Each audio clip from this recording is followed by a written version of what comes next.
आप सभी को जोहार दोस्तों। आशा करता हूं कि आप सभी कुशल मंगल होंगे। मैं हूं अंकित कालखो और ये मेरा गार्डियन एंजल चैनल है जो कि आदिवासियों और ईसाइयों की एक आवाज है। तो आपसे मेरा विनम्र निवेदन है कि आप इस चैनल को ज्यादा से ज्यादा सब्सक्राइब और शेयर करके अपनी आवाज को बुलंद कीजिए।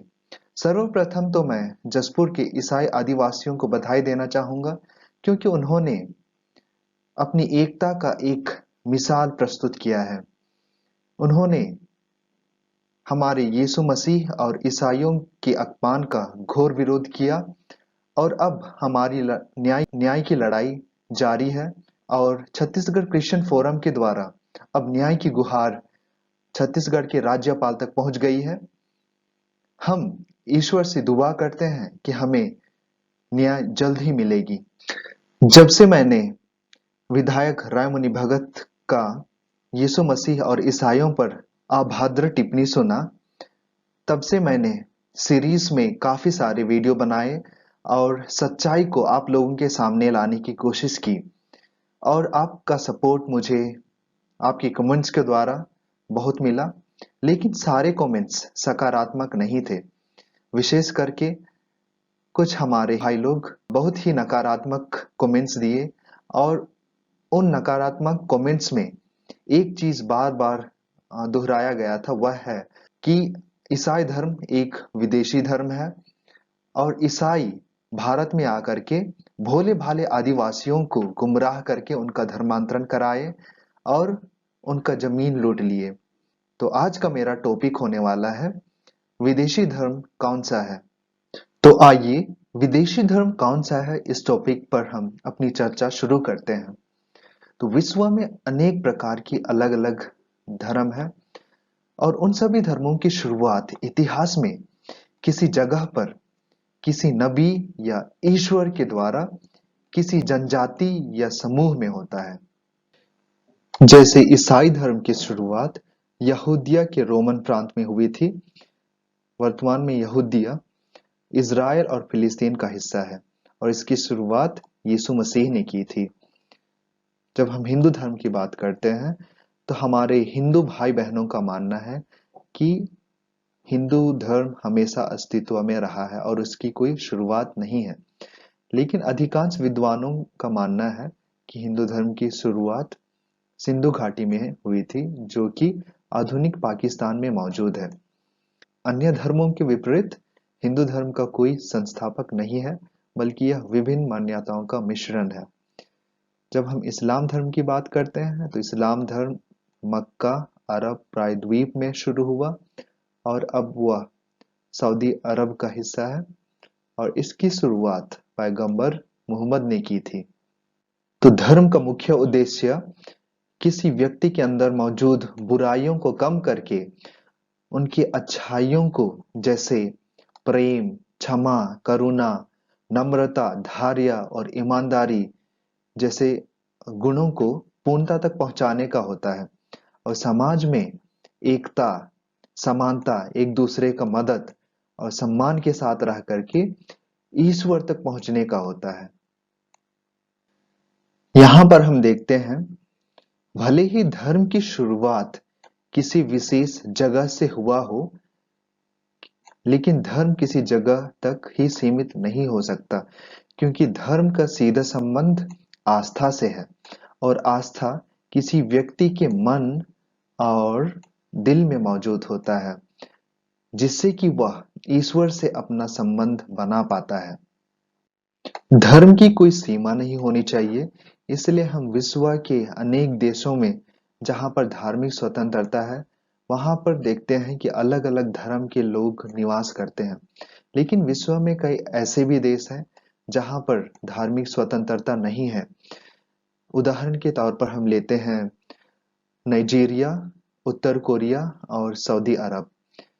उन देशों में किसी विशेष धर्म पर जबरन आस्था रखने को कहा जाता है और अगर कोई इंसान यह महसूस करे कि किसी अन्य धर्म पर सच्चाई है, लेकिन फिर भी वह उस धर्म का अनुसरण नहीं कर सकता, तो यहाँ पर हम देखते हैं कि एक इंसान को अपने तरीके से सोचने और अपने तरीके से महसूस करने तक का स्वतंत्रता नहीं दिया जा रहा है। तो एक इंसान के जीवन में इससे बड़ी प्रताड़ना और क्या हो सकती है। अगर हम भारत की बात करें तो हमारा संविधान हमारे देश को एक पंथ निरपेक्ष लोकतंत्र गणराज्य घोषित करता है और आर्टिकल 25 से 28 तक किसी भी धर्म को मानने और प्रचार प्रसार करने का हमें मौलिक अधिकार देता है। भारत में धर्म की स्वतंत्रता से संबंधित वर्तमान स्थिति क्या है? ओपन डोर्स इंटरनेशनल का यह रिपोर्ट कहता है कि भारत देश ईसाइयों को प्रताड़ित करने में पूरे विश्व में 11वां स्थान रखता है। भारत देश को हिंदू राष्ट्र बनाने की साजिश चल रही है जो कि संविधान के खिलाफ है। आइए हम समझने का कोशिश करते हैं कि ये हिंदू राष्ट्र क्या है। ये कुछ नहीं बल्कि एक राजनीतिक एजेंडा है जो कुछ राजनेता और अभिजात वर्ग के द्वारा चलाया जा रहा है। यह वर्ग कुछ अनपढ़ लोगों को, जिन्हें संविधान का ज्ञान नहीं है और जिनके पास खोने के लिए कुछ भी नहीं है, उन्हें गुमराह कर रहा है और उनके द्वारा हिंसा और उत्पीड़न करा रहा है। और यही लोग हैं जो ईसाइयों पर धर्मांतरण का आरोप लगातार लगाते रहे हैं। आज की परिस्थिति में ईसाइयों को किसी भी गांव में जाकर के वहां लोगों का भलाई करना संभव नहीं है। ये लोग आकर के उन पर सीधा धर्मांतरण का आरोप लगाएंगे और उन्हें मारेंगे, पीटेंगे और उनका उत्पीड़न करेंगे। लेकिन क्या भारत देश कभी हिंदू राष्ट्र बन सकता है? आइए हम सर विकास दिव्य कीर्ति की बात सुनते हैं। इसलिए जिन जिन के मन में ये बात है कि भारत बहुत जल्दी हिंदू राष्ट्र बनने वाला है, मैं ऐसे कई अपने मामले में इन सातों के सातों केसेस को ध्यान से सुना और जब सातों केसेस को ध्यान से सुना तो जो फैसला दिया अंत में, फैसला ये था कि जो बीजेपी के 4 राज्य थे उन चारों राज्यों में आर्टिकल 356 का प्रयोग वैध है। उसने ये कहा क्यों वैध है, तो सुप्रीम कोर्ट ने कहा कि जो सेकुलरिज्म है वो हमारे देश के संविधान का मूल ढांचा है और यदि किसी राज्य की सरकार सेकुलरिज्म का ध्यान नहीं रख पा रही है, यदि किसी राज्य की सरकार सेकुलरिज्म के रास्ते पर चलने से मना कर देती है और केंद्र के निर्देशों को नहीं मानती है जो कि सेकुलरिज्म के पक्ष में निर्देश हैं, तो किसी राज्य द्वारा धर्मनिरपेक्षता का उल्लंघन करने के मामले में हम धर्मनिरपेक्षता को संविधान का मूल ढांचा मानकर अनुच्छेद 356 के प्रयोग को वैध मान सकते हैं। बाकी राज्यों के मामले में सुप्रीम कोर्ट ने केंद्र सरकार की गलती को माना, एसआर बोम्मई के मामले में केंद्र सरकार की गलती को माना, 356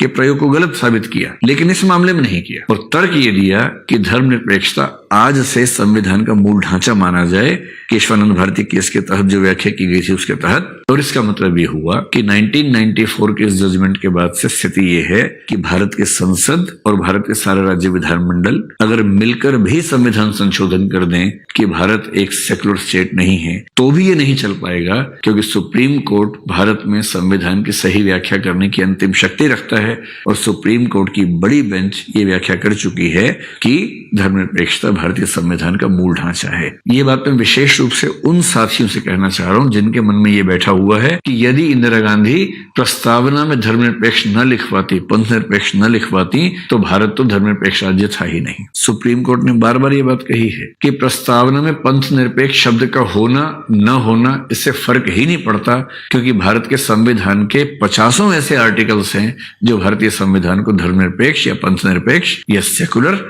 घोषित करते हैं, बताते हैं। और अब तो ये संविधान का मूल ढांचा हो गया, उसके बाद तो बात ही खत्म हो गई। इसलिए जिन जिन के मन में ये बात है कि भारत बहुत जल्दी हिंदू राष्ट्र बनने वाला है, मैं ऐसे कई अपने मुस्लिम दोस्तों को जानता हूं, कई क्रिश्चियन दोस्तों को जानता हूं, कई हिंदू दोस्तों को भी जानता हूं जो इस बात से भयभीत रहते हैं कि क्या हमारा देश एक धार्मिक राज्य बनने वाला है, हिंदू स्टेट बनने वाला है। कुछ ऐसे भी दोस्त हैं जो इस बात से बड़े उत्साहित रहते हैं, जिनको लगता है कि बस अब तो हिंदू राज्य बनने ही वाला है। ऐसा नहीं है। भारत की कोई भी सरकार, भारत की कोई भी संसद चाह कर भी हमारे संविधान में ऐसे संशोधन नहीं कर सकती कि भारत एक हिंदू राष्ट्र हो जाए। भारत को पंथ निरपेक्ष रहना होगा। पंथ निरपेक्ष का मतलब सिर्फ इतना है कि सभी धर्मों का सम्मान करना होगा, जो किसी भी अच्छे राज्य के लिए कसौटी होनी भी चाहिए। इसमें कौन सी ऐसी गलत बात है? तो आइए अंततः मैं आपको आज के सवाल का जवाब देता हूं। धर्म किसी जगह विशेष तक सीमित नहीं हो सकता, क्योंकि धर्म का सीधा संबंध आस्था से है, और आस्था किसी व्यक्ति के मन और दिल में होता है। तो कोई भी व्यक्ति दुनिया के किसी भी कोने में किसी भी धर्म का पालन करके अपने आप को अच्छा बना सकता है, अपने समाज को अच्छा बना सकता है और ईश्वर तक पहुंच सकता है। तो कोई भी धर्म को विदेशी धर्म कहना उचित नहीं है। आप सभी को धन्यवाद। जोहार।